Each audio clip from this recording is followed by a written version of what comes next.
There has been a lack of content on this channel the past couple of days, and that is because of a personal loss. Not just a personal loss, but it's been a reflection on personal loss in general. A close family friend of ours passed away a week and a half ago. It's been a time of reflection for me as I'm starting to get older and I'm starting to realize what death really is and how it affects people and what funerals really are and how they're really mainly for the living. For the past week or so, I've just been in deep thought about not necessarily death, but closure and losing people. I remember so many different times with this man when I was younger, this family friend, Tom. His wife had passed 2 years ago. That was an awful time as well. I won't really get into that, but just knowing that I knew these people, I have memories with these people, it just really, it hits home. We've all dealt with personal loss, and it's just not fair. When I was in grade 9, an acquaintance of mine, someone who was in the same grade as me, who was the same age as me almost, passed away from leukemia. That just, it broke my heart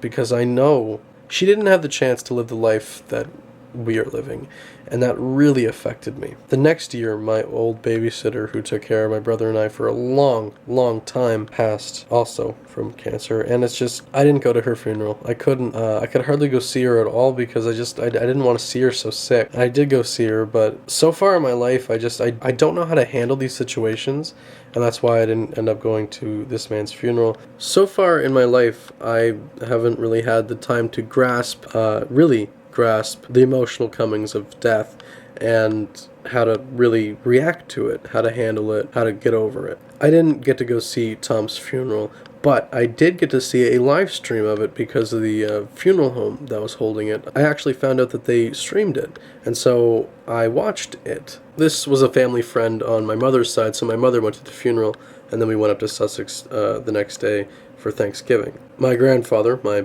mom's father, had spoke at the funeral, and I knew that. But as I was sitting there watching it and watching my grandfather deliver this service, I began to see him deteriorate emotionally, and you can hear him choking up. And it gave me chills.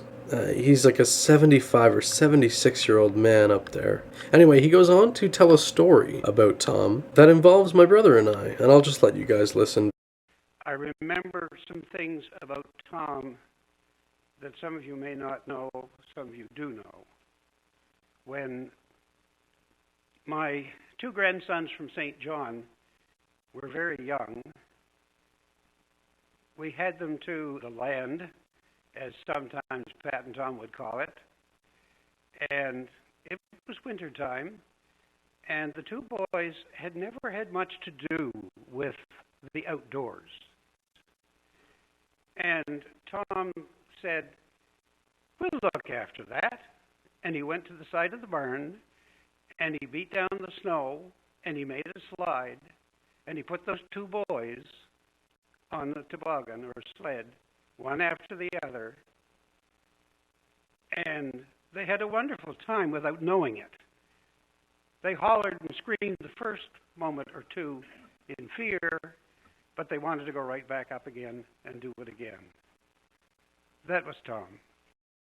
I did try and find pictures of this because I remember somewhere, somehow, pictures of this event, but to be honest, up until I heard my grandfather speaking about this, I hadn't thought of that memory in a long, long time, and as soon as he said it, it clicked in my head, and I remembered everything. I will always remember that, and I'll always remember those good times we had, him and his wife, Pat. Always known as Pat and Tom, my mother's second set of parents. But, my first thought, actually, when Tom had passed was he's with Pat now. As soon as my mom told me, that was my first thought. I was like, you know what, man, they're together. So that's that.